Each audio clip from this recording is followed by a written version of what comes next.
Go on, the woman in the tailored suit said, smiling without warmth. Play something. Or is the piano too prestigious for a janitor? Laughter rippled through the lobby, sharp and careless, bouncing off marble and glass. Someone muttered he'd probably bang the keys like a child. Someone else dared him to try. The janitor didn't flinch. He just nodded once and stepped forward. By the way, where are you watching from? Tell me in the comments below. Because beneath the laughter, beneath the dare, something far heavier was happening than a joke at a working man's expense. The lobby of Halden Dynamics smelled like polish and money, all lemon clean floors and filtered air. The piano sat under the chandelier like a trophy no one was allowed to touch, glossy and ceremonial, rolled out for donors and galas. It wasn't meant for hands like his. Everyone there knew that. The CEO certainly did. Veronica Hale stood with her arms folded, heels planted like she owned the ground itself, watching him as if he were a temporary stain. He didn't rush. That was the first thing that unsettled a few people. He set his mop bucket aside carefully, straightened his worn jacket, and walked toward the piano with the same calm he brought to everything else. No apology, no defiance, just steadiness. The kind that comes from surviving worse things than laughter. Ethan Calder had learned that calm the hard way. Most nights, he moved through this building unseen, cleaning up after people who never noticed the hands that erased their messes. He knew the sounds of the place better than anyone. The hum of elevators after midnight, the sigh of the HVAC when the offices went dark, the echo of his own footsteps when the power floors slept. Power never looked where he worked. That was fine. Power had never kept him warm at night or helped his daughter with her homework. The bench was cool when he sat. For a brief second, his fingers hovered above the keys and something old and sharp stirred in his chest. Not regret, memory. The weight of it pressed in, but he breathed through it like he always did. Across the lobby, Veronica's smile tightened. She expected fumbling, noise, proof that she was right about the world and where people belonged in it. What she didn't see were the small things. The way his shoulders settled, the way his wrists loosened, the way the room itself seemed to lean closer, as if it sensed something coming. His first note landed soft but sure, cutting cleanly through the laughter. Conversations faltered. A few heads turned. The sound wasn't loud, but it was exact, placed with intention. The second note followed, then a third, and suddenly the piano wasn't a prop anymore. It was a voice. The change wasn't instant. It crept. Smiles faded. Phones lowered. Even the security guards by the doors found themselves standing straighter, eyes fixed forward. The music grew, not in volume but in depth, filling the wide space with something human and aching. Ethan wasn't thinking about the CEO anymore. He was thinking about a small kitchen table at dawn, about a little girl humming while she packed her school bag, about promises he'd made and kept even when it hurt. His hands moved with quiet authority, years of discipline flowing back into muscles that never forgot, no matter how long they'd been denied this language. Veronica felt it before she understood it. A tightening behind her ribs, a heat behind her eyes she hadn't felt in years. She shifted, annoyed at herself, at the room, at the way the music seemed to peel back things she preferred sealed shut. This wasn't how it was supposed to go. This was supposed to be funny. Around her, the class divide she relied on began to blur. Executives stood shoulder to shoulder with assistants. Guests who had arrived for champagne forgot their glasses. Someone near the back pressed a hand to their mouth, not laughing now but breathing shallow, as if afraid to break the spell. Ethan played on. each phrase measured, each pause deliberate. He didn't perform for approval. He played because it was the truth, and the truth, once spoken, had its own gravity. Somewhere in the building, an elevator chimed. No one moved to answer it. By the time his hands slowed, by the time the final note lingered and faded into the high ceiling, the lobby was no longer a place of mockery. It was a place of reckoning. Silence held for a long, fragile second, and in that stillness, something irreversible settled into the air. This was only the beginning. The silence didn't break all at once. It cracked, thin and uncertain, like ice under cautious feet. A single breath escaped somewhere behind the piano, then another, until the lobby remembered how to inhale again. No one clapped yet. It wasn't that kind of moment. It was the kind where applause felt too small. He let his hands rest on his knees, head bowed, as if listening for something only he could hear. The last note still hummed inside his bones, familiar and grounding. For a heartbeat, he considered standing and returning to his cart like nothing had happened. That was instinct. Disappear. Let the world reset. But the world didn't let him. What was that? Someone whispered. Not mockery this time. Wonder. Veronica Hale shifted her weight. The movement was subtle, but to anyone who knew power, it was a tell. She hadn't planned for this. Her smile, polished and practiced, hovered and then faltered. "All right," she said, a little too brisk. "That's enough. Very entertaining." Entertaining, the word landed wrong. A few people glanced at her, then back at him, as if comparing two realities and finding one wanting. He rose slowly, the bench scraping softly against the marble. Up close, the piano reflected his face, lined, tired, steady. He reached out not to play again, but to close the lid with care, the way you do with something that matters. The click echoed, louder than expected. "Hey," one of the junior analysts blurted, then flushed. "Where did you learn to do that?" The question hung there, dangerous in its innocence. He didn't answer right away. He looked toward the tall windows instead, where the city glowed cold and distant. "A long time ago," he said. His voice was calm, unadorned. "Before I worked here." A murmur rippled through the crowd. Before. Not a hobby then. A before implied an after, a loss, a choice. People leaned in without realizing they'd moved. Veronica cleared her throat. "We all have pasts," she said lightly. "Doesn't mean we belong everywhere." She gestured vaguely, as if the piano itself were an exclusive club. "Let's remember why we're here." But the room had shifted. The class lines she relied on, so clear minutes ago, had blurred. An executive assistant stepped closer to him, eyes shining. "That piece," she said softly. "My mother used to play something like that." He nodded, a small acknowledgement. He wasn't performing now, he was present, and presence, it turned out, was harder to dismiss.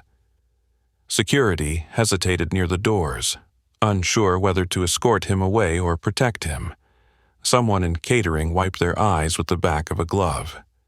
A guest in an expensive suit stared at the piano as if it had betrayed him. Veronica felt heat rise in her face. This wasn't supposed to be about him. This event was for donors, for optics, for reinforcing who mattered. "All right," she snapped, sharper now. "Back to work. You," she pointed at him, "shouldn't even be on this floor." He met her gaze then, not challenging, not afraid, just level. "I clean every floor," he said. "That includes this one." A few people inhaled sharply. Somewhere, someone almost laughed, then stopped. If you're feeling this shift too, go ahead and subscribe now, because what happens next changes everything about how this building sees him. The words settled heavier than any insult. Cleaning, in her mouth, had always meant erasing, removing, making invisible.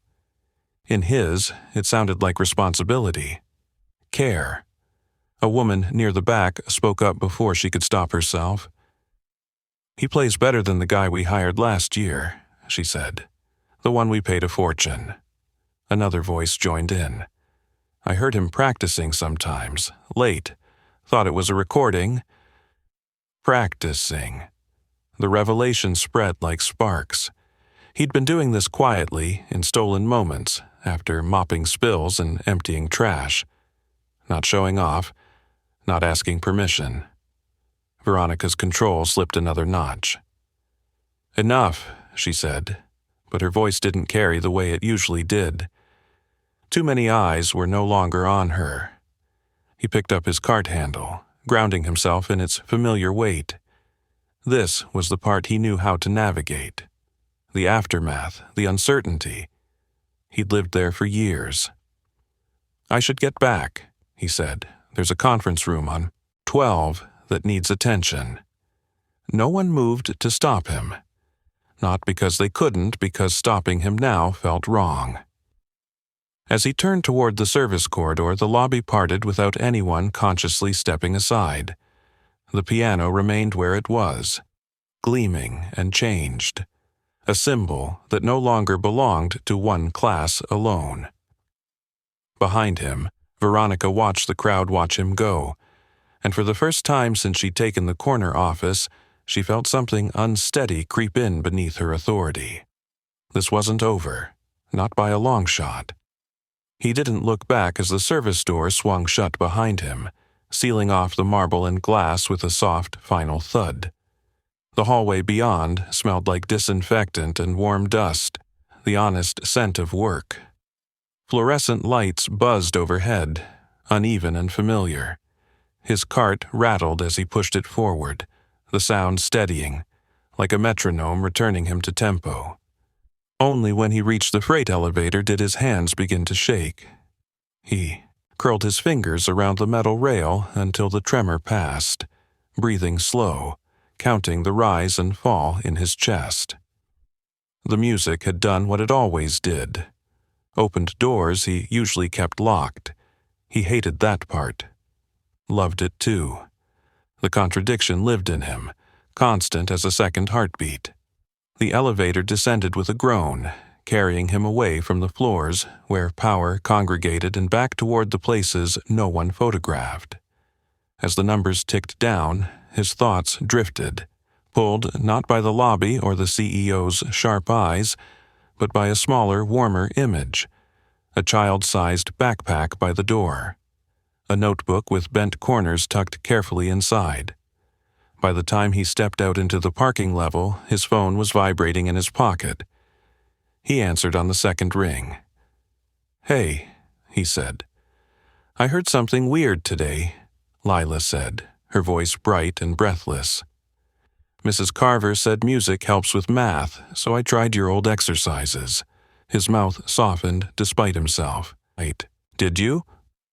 "Yeah, I messed up at first." A pause. "But then I remembered what you said, about not rushing." "That's my girl," he murmured. "I used the blue notebook," she added, almost shy. "The one you said was important." His steps slowed, the blue notebook. He could see it without trying. The faded cover, the spine taped more times than he could count, the pages filled with pencil marks and careful annotations. He'd meant to throw it away once. Couldn't. It felt like erasing proof that he'd been someone else. "That notebook's yours now," he said gently. "You know that." "I know. I just wanted you to know I was careful." She hesitated. "Dad? Yeah? Did something good happen today?" He leaned against a concrete pillar, the cool seeping through his jacket. For a moment, he considered lying, saying it was just another shift, protecting her from the complications of adult pride and public cruelty. But she deserved truth, even the complicated kind. "Something unexpected happened," he said. I played the piano at work. Silence, then a sharp inhale. You never play there. I know. Were you scared? A beat. A little. Did it sound like when you play at home? He pictured the narrow living room, the old upright piano they'd rescued from a neighbor's curb, the way she sat beside him, swinging her legs, listening like every note mattered. Yeah, he said, it did. That's good, she said with quiet certainty. Then it was real. They said goodbye soon after, her attention already pulled toward homework and snacks. He slipped the phone back into his pocket and stood there longer than necessary, letting the echo of her voice settle him. Whatever else happened, this mattered more. When he finally drove home, the city blurred past in streaks of light. His apartment greeted him with familiar creaks and the faint smell of reheated soup. The blue notebook lay open, on the coffee table, pencil resting across the page where Lila had practiced. The notes were uneven, tentative, but earnest. He traced one line with his finger, throat tight. Back across town, in a corner office high above the street, Veronica Hale stared out at the skyline, untouched drink sweating onto her desk. The image of him at the piano refused to fade. It irritated her. Worse, it unsettled her. She prided herself on reading people, on understanding leverage, but she hadn't understood that moment at all. Find out who he is, she said into the phone, voice low. The janitor. In the quiet of his living room, he closed the notebook carefully and set it beside the piano bench. He didn't know what tomorrow would bring. He only knew that something had shifted, pulled into motion by sound and memory, and a dare meant to humiliate. He turned off the light and sat in the dark, listening to the building breathe, the world holding its breath with it.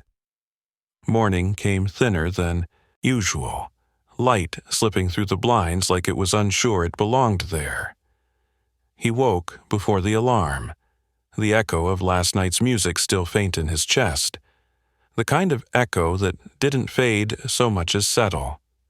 For a few seconds he lay still, listening to the distant cough of pipes and the soft rhythm of his daughter's breathing down the hall.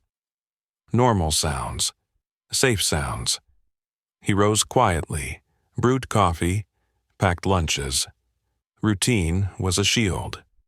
By the time Lila padded into the kitchen, hair tangled, eyes half open, he was already anchored again. "You're up early," she said, climbing onto her chair. "Couldn't sleep," he replied lightly. She studied him over the rim of her cup. Kids noticed everything. "Did you dream about the piano?" He smiled, despite himself. "Maybe." She nodded, satisfied, as if that explained the state of the universe. They talked about spelling tests and a science project involving magnets. He listened, answered, tied her shoes, walked her to the bus. When it pulled away, she waved until he was a blur behind glass. Only then did the weight of the day press in. By the time he reached the building that evening, the atmosphere had shifted. Not dramatically, subtly. Too subtly for anyone who didn't know how buildings felt when something was off. Conversations dipped when he passed. A few people looked at him longer than necessary, curiosity sharp behind their eyes. He kept moving. In the service locker room, a maintenance tech glanced up from his phone. "Hey," the man said, "you, busy later?" "Same as always," he answered, hanging up his jacket. The tech hesitated. "My wife used to play," he said, "piano, before she got sick." He swallowed. "What you did last night, that meant something." He nodded once. "I'm glad." Word traveled like that. Not loudly. Through glances, half-finished sentences, looks that lingered a second too long. By the time he rolled his cart onto the executive, floors. He could feel it humming beneath the usual indifference. Upstairs, Veronica Hale stood at the head of a glass-walled conference room, fingers steepled, listening to a report she'd already half dismissed. Her assistant's tablet buzzed with updates she hadn't asked for. Facilities inquiries, HR whispers, a name surfacing again and again in internal chatter. Janitorial? She cut in sharply. Why is this on my agenda? Her assistant hesitated. Because people are asking questions. Veronica's jaw tightened. Questions were dangerous things when they weren't under her control. I asked for information, she said coolly. Not folklore. It's not folklore, the assistant replied, choosing words carefully. There are records, conservatory, international competitions. He withdrew abruptly. Veronica's eyes flicked up. Withdrew? Yes, about 10 years ago. 10 years. She leaned back, annoyance threading with something colder. Someone didn't just walk away from that kind of prestige without consequence, or cause. And now he cleans floors, she said. Convenient. Or deliberate, the assistant murmured before she could stop herself. Veronica dismissed her with a sharp gesture. Alone again, she stared at her reflection in the glass, replaying the lobby scene with unwanted clarity. The steadiness, the silence, the way the room had responded to him instead of her. Power was supposed to be predictable. That was the contract. Last night had broken it. Down below, he wiped down a long conference table, the wood cool and flawless beneath the cloth. The room smelled faintly of citrus and expensive cologne. He moved methodically, letting the rhythm of work calm him. If the building wanted to watch him now, let it. He wasn't here to perform. A pair of executives entered mid-task, stopping short when they saw him. One cleared his throat. You're the pianist. He didn't look up right away. I'm the janitor. They exchanged a look, uncertain. Right, the other said. Well, that was impressive. Thank you. They left awkwardly, shoes clicking away too fast. He finished the table, straightened the chairs, checked the trash. The work still needed doing. Always would. As his shift wore on, the tension didn't ease. It coiled. Every interaction carried an edge, as if the building itself were waiting to see what would happen next. He felt it when he passed the piano again, roped off now, a small sign beside it. Authorized use only. He paused, just for a second, hand tightening on the cart handle. Above, in her office, Veronica made a decision she told herself was practical. Control had to be reasserted. Optics managed, the narrative reclaimed. She drafted an email about professionalism and boundaries, about roles and respect, framing it as a policy. She hovered over the send button, hesitated, then clicked. The message rippled through the building in minutes.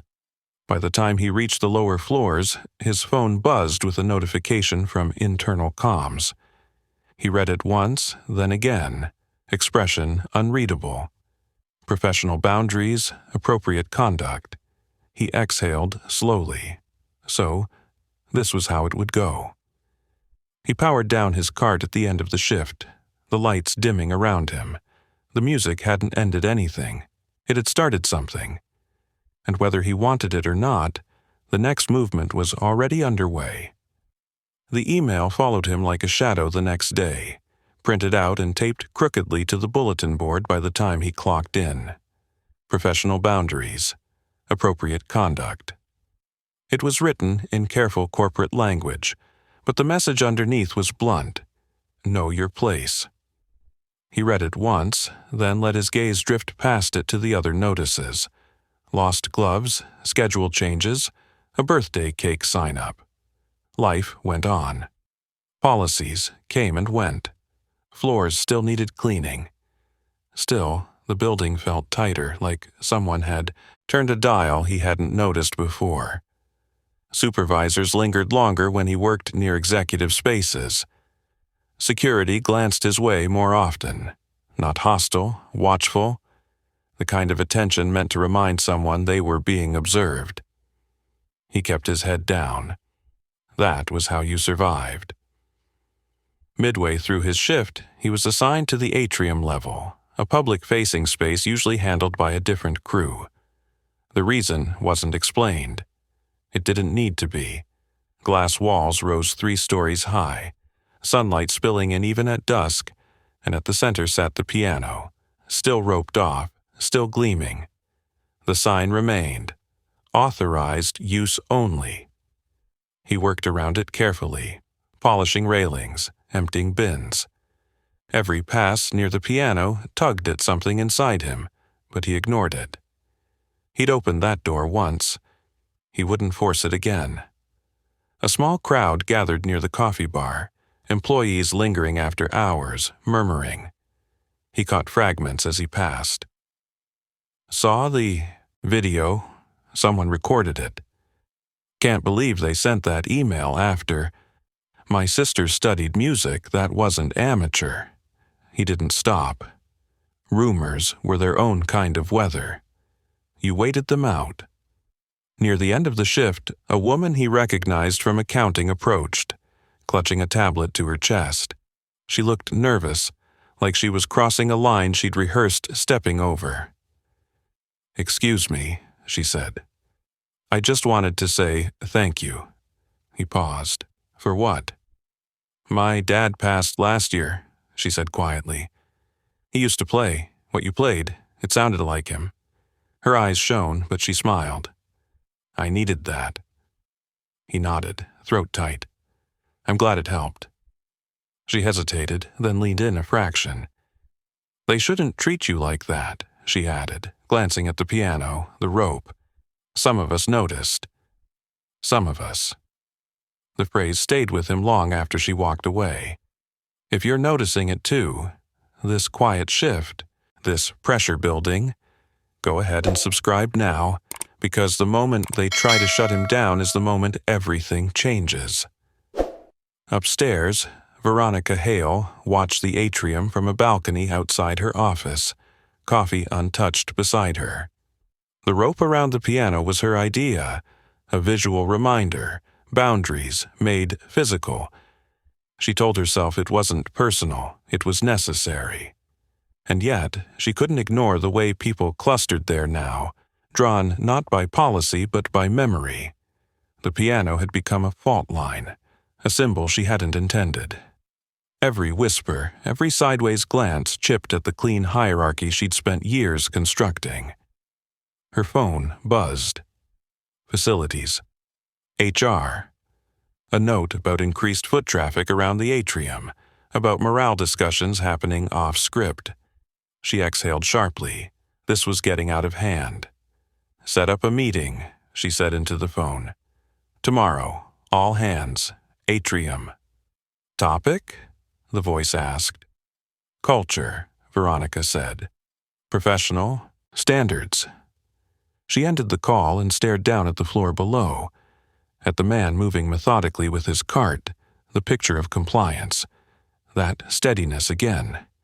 It infuriated her more than defiance ever could. Down below, he finished his route and powered down the cart. As he headed for the locker room, a security guard caught up to him. "Hey," the guard said, low voice, "just so you know, tomorrow might be rough." He met the man's eyes. "Thanks for the warning." "People are on your side," the guard added, "even if they don't say it loud." He considered that, then nodded. "That's enough." At home that night, Lila sat cross-legged on the floor, the blue notebook open in her lap. "I wrote something," she said, excitement bubbling. "Not good yet, but it's mine." He listened as she played, fingers careful, searching. The melody wobbled, then found its footing. Pride swelled in him, fierce and protective. Whatever happened tomorrow, this was why he'd stayed silent for so long, why he'd walked away once. For this future, fragile and bright. When she finished, she looked up. "Did I do okay?" "You did great," he said, "and you'll do even better next time." Later, after she'd gone to bed, he sat alone at the piano, the notebook beside him. He didn't play, he didn't need to. Tomorrow would demand enough sound. Back in the tower, Veronica drafted her talking points, convinced she was about to restore order. She had no idea she was preparing the stage.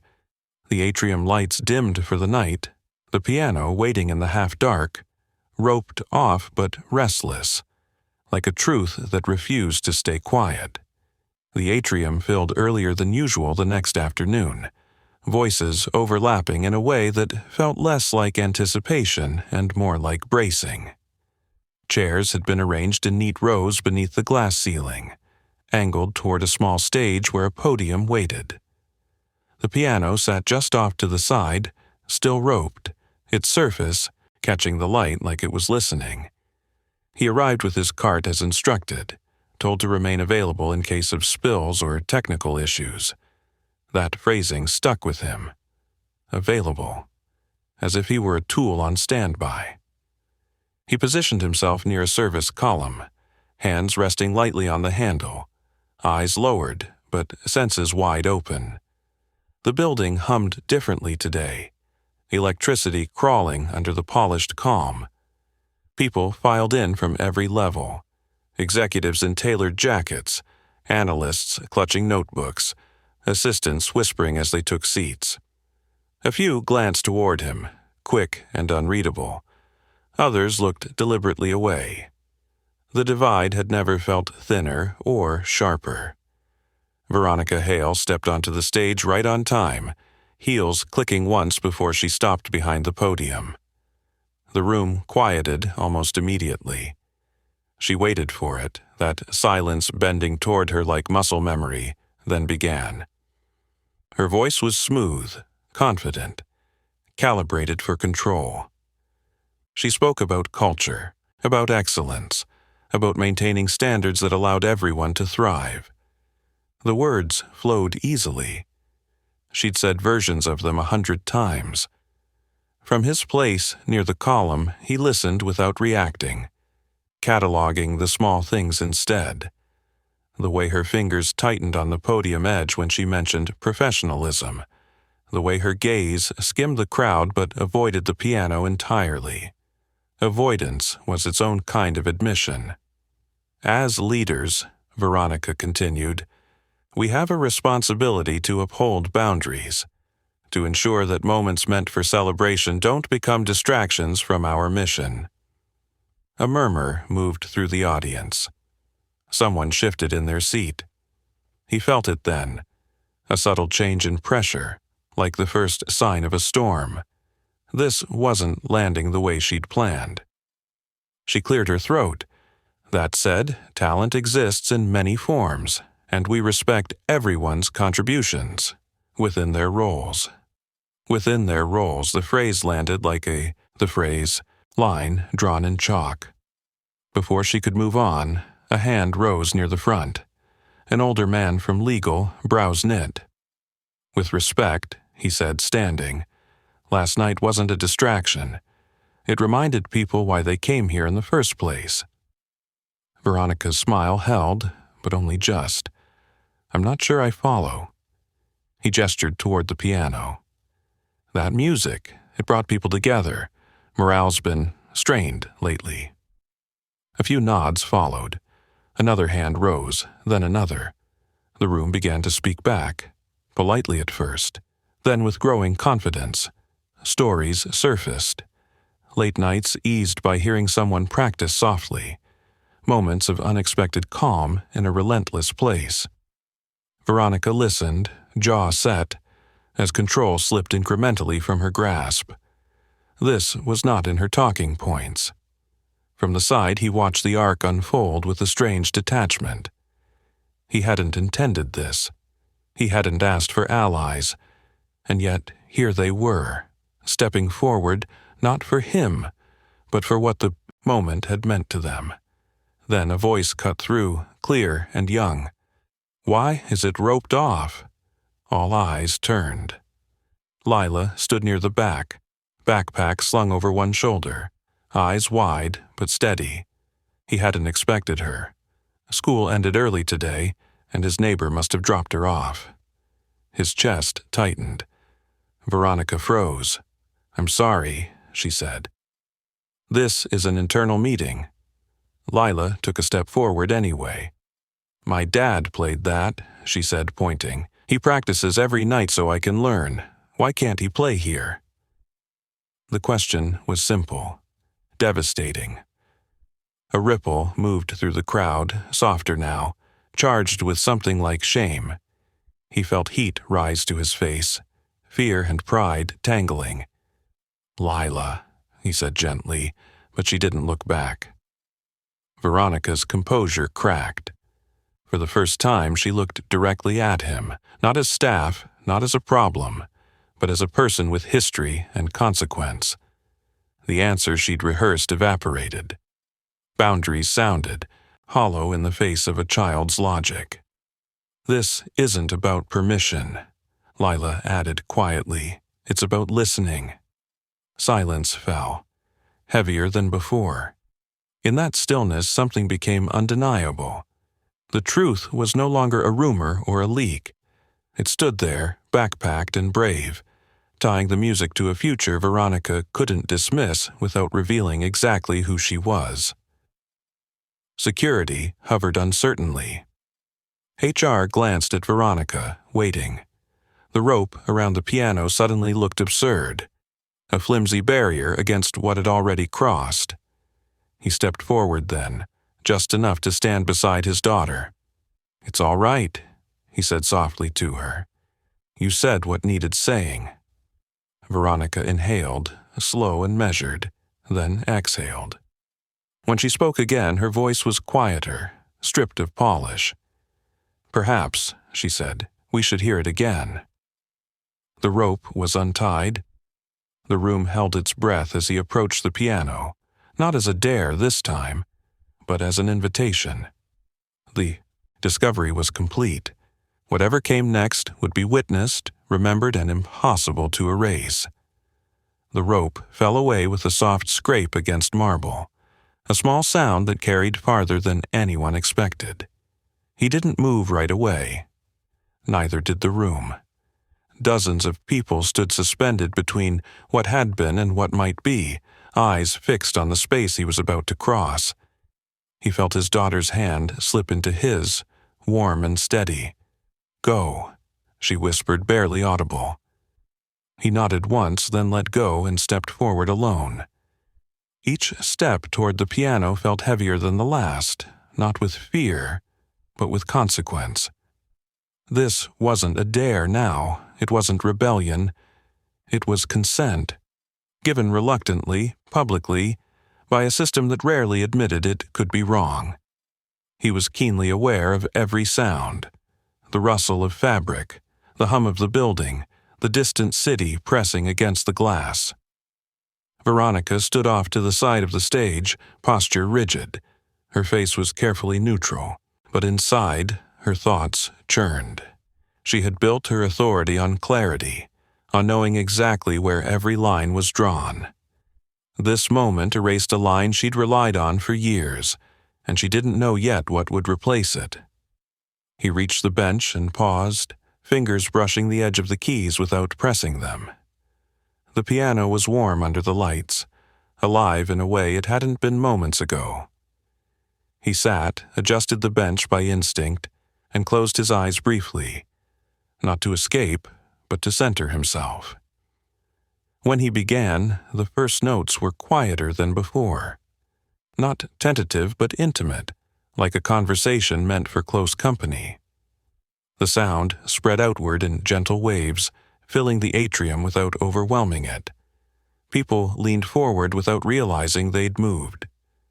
He chose a piece that unfolded slowly, layering emotion with restraint. It spoke of endurance, of holding something precious through long stretches of silence.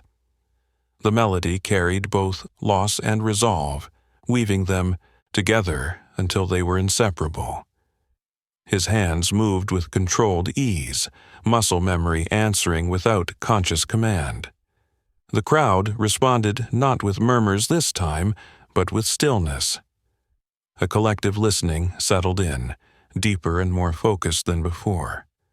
This wasn't spectacle, it was testimony. Lila stood near the back, chin lifted, eyes shining. She recognized fragments, phrases he'd taught her, patterns they'd practiced together at home. Hearing them here, amplified and honored, made her chest swell. This was her father, exactly as she'd always known him, finally seen. Veronica felt the music reach places she kept guarded. Images surfaced unbidden. A childhood piano lesson abandoned for practicality, a choice framed as necessary and never revisited. She swallowed hard, unsettled by the realization that the thing she'd dismissed as distraction was, in fact, discipline of another kind. One she'd failed to respect. As the piece grew, so did its authority.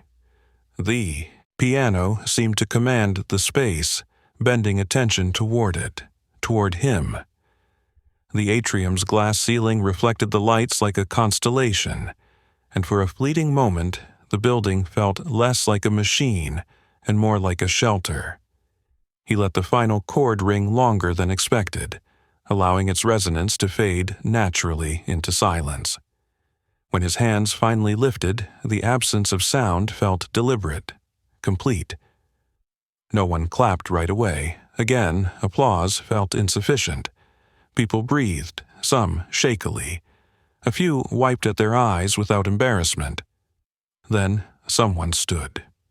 Then another.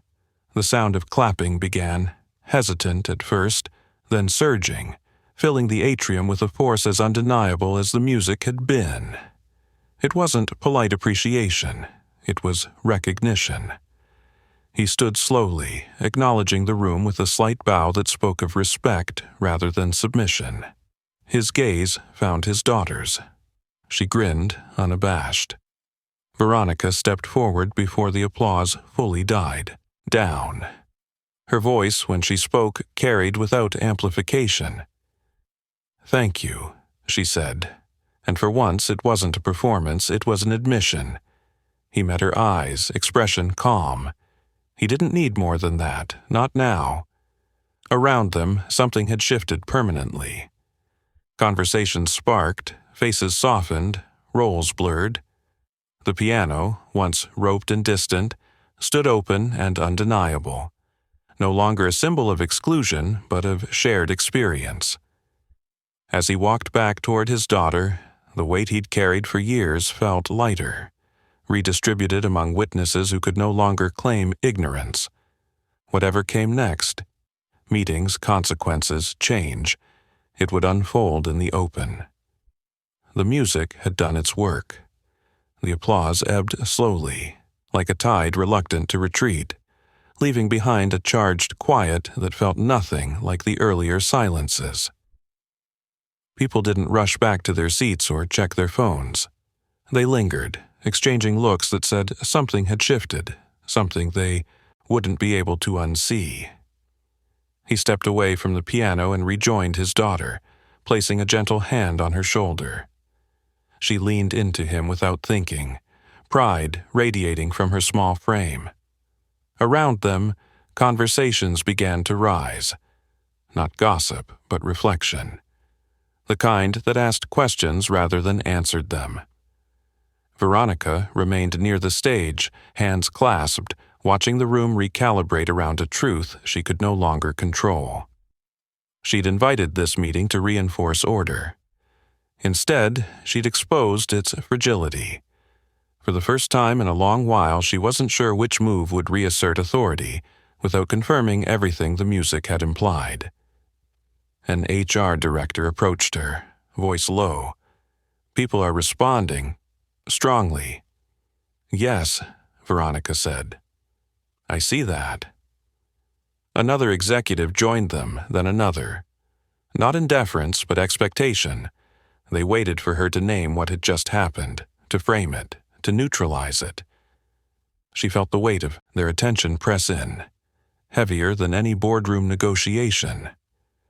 Across the atrium, he listened with half an ear as co-workers spoke to him, thanking him, sharing fragments of their own lives, connecting the music to memories they hadn't revisited in years.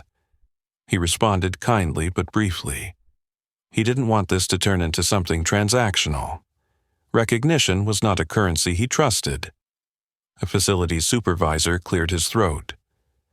"There's talk," he said carefully, "about maybe incorporating music into company events. Officially." He nodded, non-committal. "That's up to you." "But you'd—" The man stopped himself, glancing at the CEO's cluster. "Never mind. If this moment resonates with you, if you've ever watched quiet excellence finally surface, go ahead and subscribe now, because the hardest part isn't being seen, it's what comes after." Lila tugged at his sleeve. "Are you in trouble?" she asked softly. He crouched to her level. "No," he said honestly, "not for this." "Good." She smiled, satisfied. "Because you were supposed to be heard." The meeting dissolved without formal closure. People drifted back to work, but the building didn't snap back into its old shape. It stretched, tentative, accommodating a new reality. The piano remained where it was, rope gone, sign discarded. An object transformed by use. Later that evening, as the atrium emptied, Veronica stood alone by the keys. She didn't sit. She simply looked, fingers hovering over the polished surface without touching. For years, she'd believed control meant limiting variables, keeping passion in check. Tonight had dismantled that belief in front of everyone who mattered. She turned as he approached, cart rolling quietly beside him. "You didn't have to do that," she said. "I know. You could have walked away." "Yes. Why didn't you?" He considered the question, not defensively but thoughtfully. "Because my daughter asked why," he said, "and because people were listening." The answer landed harder than accusation ever could. Veronica nodded once, absorbing it. "We'll need to talk," she said. "About next steps." "I'm available," he replied evenly. The phrase echoed her earlier words, but stripped of their sting. At home that night, Lila fell asleep with the blue notebook open beside her, pencil still in hand. He closed it gently, careful not to smudge her work, and sat by the window, watching the city pulse. Tomorrow would bring meetings, decisions, perhaps resistance disguised as compromise. He felt ready, not combative, grounded. Back at the tower, an email draft sat unsent in Veronica's inbox, its language already outdated. She deleted it and began again, this time without rehearsed distance. Words came slower. More honestly, the victory wasn't complete. It wasn't supposed to be. But the preparation was done.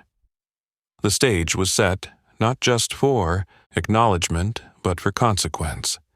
And for the first time, the man power had overlooked stood exactly where it could no longer ignore him. The next morning arrived with an unnatural calm, the kind that settles in after something loud has reshaped the air. He felt it as soon as he stepped into the building, a quiet awareness trailing him through the doors. People didn't stare outright. They did something stranger. They acknowledged him. A nod from security that lingered a beat longer. A soft mourning from someone who had passed him for years without seeing him. It wasn't reverence, it wasn't pity, it was recognition. Cautious and still unsure how to behave. He kept moving, cart rolling steadily beside him. Recognition could turn fickle if you leaned into it too hard. By mid-morning, the email circulated. It wasn't long. No corporate fog, just a subject line that pulled attention in. Atrium Assembly, follow up. Veronica Hale's name sat beneath it, unmistakable. He read it once while standing near the supply closet, then folded his phone back into his pocket. There would be another gathering. This time, intentional. Upstairs, Veronica stood by the window of her office, arms crossed, watching the city move below. The applause from yesterday replayed in her mind, unwelcome and persistent. Applause wasn't part of her usual calculus. She dealt in metrics, outcomes, shareholder confidence. What had happened in the atrium didn't fit neatly into any of those categories, and yet it had disrupted all of them. She'd spent the night reviewing his file, or what little of it existed internally. Employment start date. No complaints, no commendations. Clean record. It was the absence that bothered her most. Someone like him didn't simply erase a past that substantial. They chose to. Her assistant knocked lightly and entered without waiting. "The board's asking questions," she said, not accusatory, curious. Veronica exhaled. "Of course. They are. They've also received feedback from staff." Veronica turned. "Positive?" The assistant hesitated, overwhelmingly. That word landed heavier than any criticism. Overwhelming meant momentum, and momentum, once public, demanded direction. If she didn't shape it, someone else would. By the time the atrium filled again that afternoon, the mood had changed from tension to expectancy.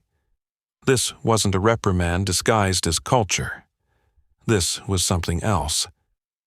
Chairs were arranged differently this time, closer together, less rigid. The piano sat unguarded, a quiet constant at the edge of the space. He stood near the side, not hidden, not centered, exactly where he was comfortable. Veronica took the stage without preamble, no rehearsed cadence, no podium shield. She stood with her hands visible, an intentional vulnerability. "Yesterday," she began, "something happened here that I didn't plan for." The room stilled. I responded defensively. She continued, "Out of habit, out of fear of losing control. That was a mistake." A ripple moved through the crowd, surprise evident in posture and breath. Admissions were rare currency at this level. "I want to be clear," she said. "What we witnessed wasn't a breach of professionalism.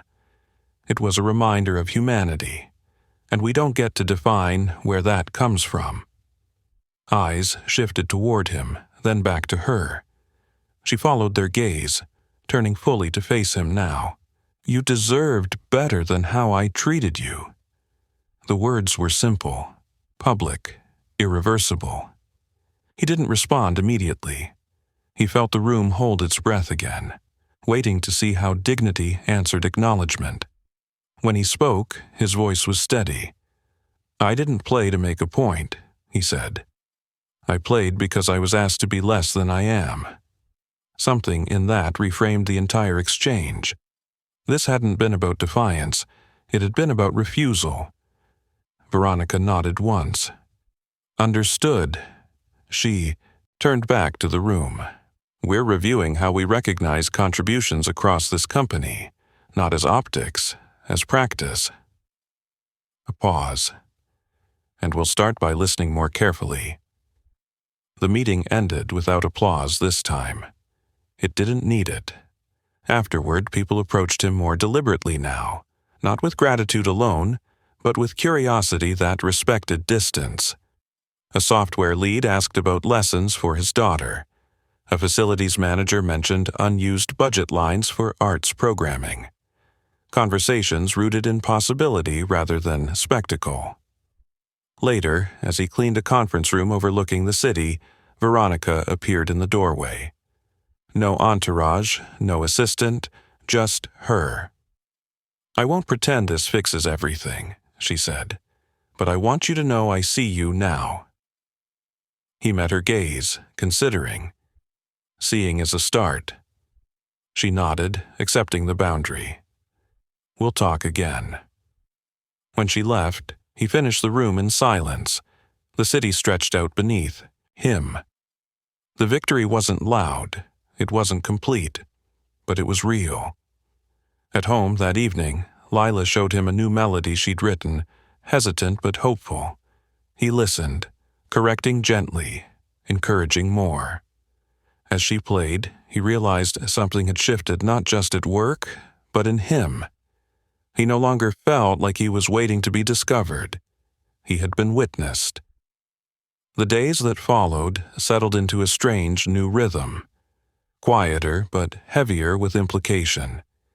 He noticed it in the way meetings ended earlier, in how managers paused before speaking to staff who used to blend into the background. The building hadn't transformed overnight, but it had begun to question itself, and that questioning carried weight.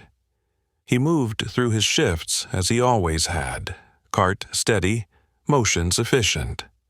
The work grounded him.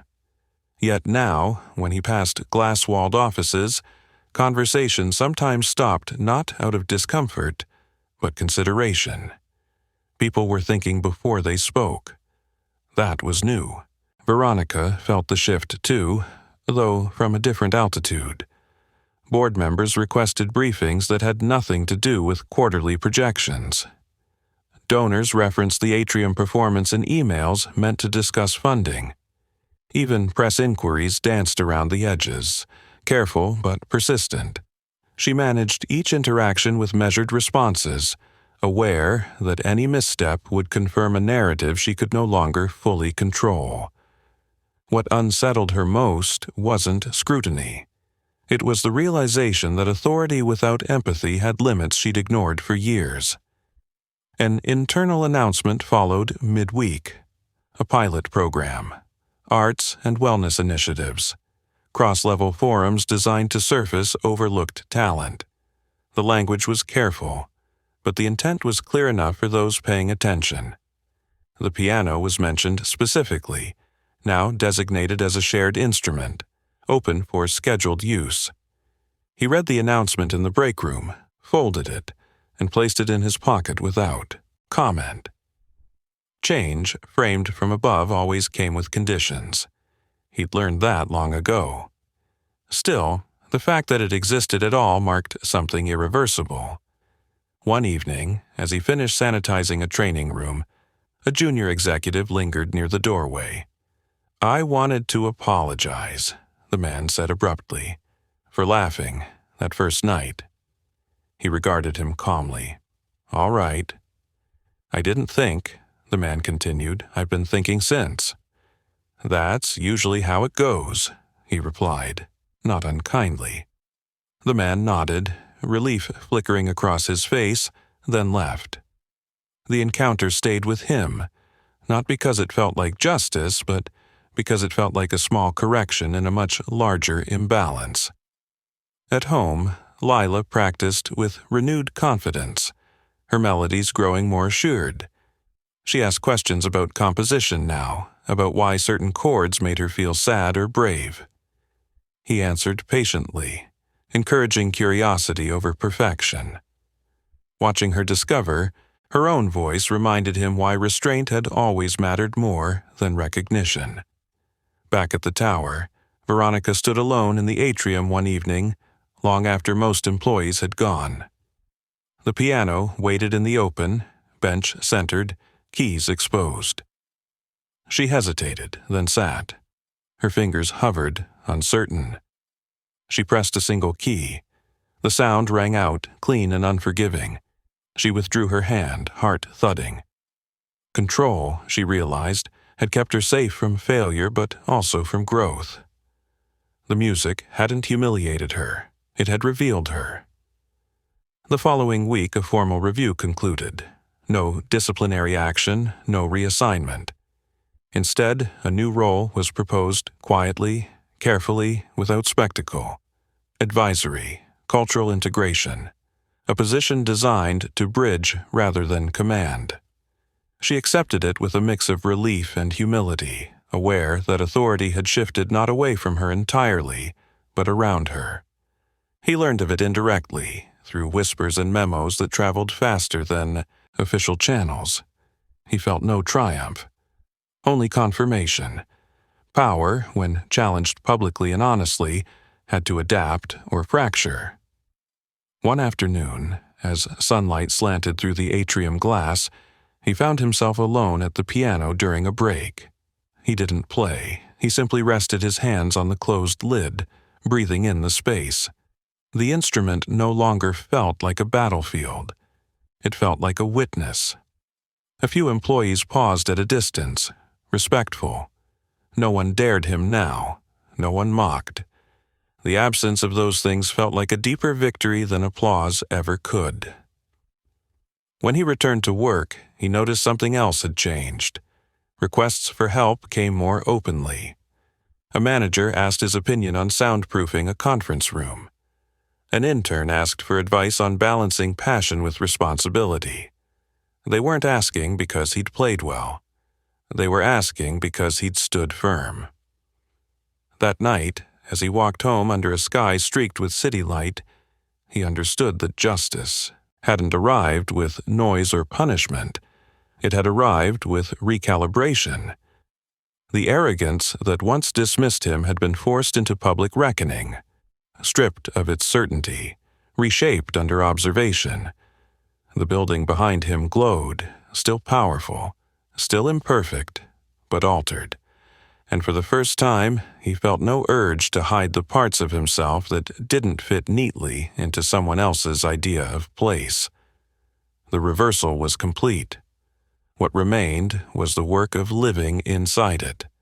The recalibration didn't end with announcements or quiet apologies. It revealed itself in smaller, harder-to-measure ways, the kind that only became visible once you were paying attention. He noticed it when the maintenance schedules were revised with input from the people who actually ran them. When break rooms were upgraded without fanfare. When voices that used to trail off mid-sentence were allowed to finish their thoughts. Respect, he realized, was contagious when it was practiced instead of proclaimed. He remained where he was by choice. The new advisory role Veronica had accepted didn't come with his name attached, and he hadn't been offered anything that resembled promotion. That was fine. Titles had never protected what mattered most to him. Stability did. Time did. Being able to walk his daughter to the bus without checking his email did.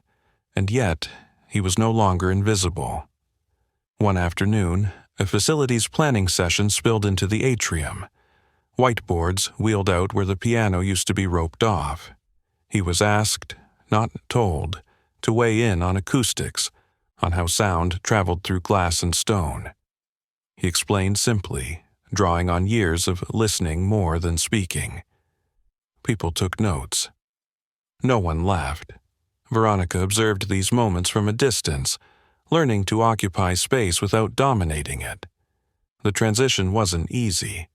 She felt the loss of absolute authority keenly, especially in rooms where her word used to end discussions. But she also felt something unfamiliar beneath that loss. Relief. Decisions no longer rested entirely on her shoulders. Listening, she discovered, was less exhausting than control. Their conversations, when they happened, were brief and direct. No power games, no false warmth. Once, near the elevators, she said, "You changed more than you know." He replied evenly, "You did that yourself." She accepted that without argument. At home, the change manifested differently. Lila's confidence bloomed, no longer cautious, her music filling the apartment with exploratory joy. She talked about performing at a school assembly, about teaching her friends what she'd learned. He encouraged her, careful not to turn joy into expectation. This was her path to walk, not his legacy to reclaim through her. One evening she asked, "Do you miss it, playing like that for lots of people?" He considered before answering. "Sometimes," he said, "but I don't miss who I had to be to keep doing it." She nodded, thoughtful. "I like who you are now." The simplicity of that approval anchored him more firmly than any standing ovation ever could. Back at the tower, the social ripple continued outward. Other departments began reassessing how they defined expertise. Informal mentorships formed across hierarchy lines. A courier with a background in logistics was looped into planning sessions. An overnight security guard with coding experience was invited to assist IT. These weren't grand gestures. They were corrections, small but cumulative. The piano remained a quiet presence, used occasionally, respectfully. When someone played now, people stopped not to gawk, but to listen. The instrument had become communal, stripped of its exclusivity without losing its dignity. Veronica received an invitation she hadn't expected, a request to speak at a leadership forum about the incident. Not to defend herself, to reflect. She drafted and redrafted her remarks, resisting the urge to polish away discomfort. When she finally spoke, she named her failure plainly. She spoke about power's blind spots, about how arrogance thrives in silence. The response was mixed, but real. That mattered more. He watched a recording of the forum later, alone. He felt no vindication, only closure. On a quiet shift near the end of the week, he stood in the atrium after hours, lights dimmed, footsteps echoing faintly. The piano lid was closed. He placed his palm flat against it, feeling the residual warmth of the space. This building had tested him, humiliated him, then listened. Few places ever did all three. He thought about how easily the story could have gone differently, how he might have walked away, how the dare could have ended in laughter and nothing else. Change, he realized, often hinged on moments when dignity chose presence over retreat. As he powered down his cart and headed for the exit, he passed a group of new hires being shown around by a manager. "And this," the manager said, gesturing to the atrium, "is where we learned to pay attention." The words followed him out into the night. Justice hadn't arrived with punishment or spectacle. It had arrived with exposure, humility, and the slow, deliberate rebuilding of respect. The arrogance that once dismissed him hadn't been destroyed. It had been forced to evolve under witness. He walked home beneath the city lights, shoulders lighter, steps unhurried. Tomorrow would look a lot like today. And that, finally, felt like enough. The building settled back into its routines, but they were no longer the same routines he'd first learned by heart. He noticed it in the quieter mornings, in the way the atrium no longer felt like a stage reserved for power, but a shared passageway. People crossed it with less hurry now, sometimes pausing, sometimes listening when someone played a few notes before work. No one owned the sound. That mattered. He finished his shift early one evening, the cart humming softly, as he returned it to its place. The lights dimmed automatically behind him, floor by floor, until the tower felt almost gentle. Outside, the city waited, restless as ever. Inside, something had eased. At home, Lila sat at the piano, legs tucked beneath her, the blue notebook open beside her. She was working through a piece she'd written herself. Stopping, correcting, starting again. He watched from the doorway, careful not to interrupt the fragile concentration on her face. When she finished, she looked up. "I think I know how it's supposed to end now." "How's that?" he asked. She shrugged. Not loud, just true. He smiled. "That sounds right." They ate dinner together, talking about small things. A science quiz, a friend who wanted to learn piano, a question about why some buildings felt welcoming and others didn't. He answered as best he could, framing the world honestly without making it heavy. She didn't need the whole story yet, just enough to know she wasn't alone in it. Later, after she'd gone to bed, he sat by the window again, city lights blinking like distant signals. He thought about the path that had led here, the years of restraint. The choice to step forward when stepping back would have been easier. He didn't regret it. Not because it had changed the building, but because it had clarified something inside him. Dignity wasn't loud, it didn't demand. It simply refused to shrink. At the tower, Veronica Hale worked late, a habit she was learning to break. Her office looked different now, less guarded. The piano performance still echoed in her memory, not as an indictment but as a marker. A before and after she could no longer deny. Power, she'd learned, wasn't diminished by humility. It was refined by it. She sent one last email before leaving, brief and unremarkable on the surface. A thank you to the facilities team for their input on a new initiative. Names included. Contributions acknowledged. Small corrections, layered carefully. She shut down her computer and paused, looking out over the atrium one last time before heading home. The space was empty, but it didn't feel hollow. Days passed, then weeks. The story faded from conversation, replaced by new projects, new concerns. That was how real change worked. It didn't linger as spectacle. It integrated, quietly reshaping habits. He continued to clean floors, continued to teach his daughter, continued to play when invited and remain silent when not. The balance felt right. He wasn't reclaiming a past life. He was honoring it without letting it consume the present.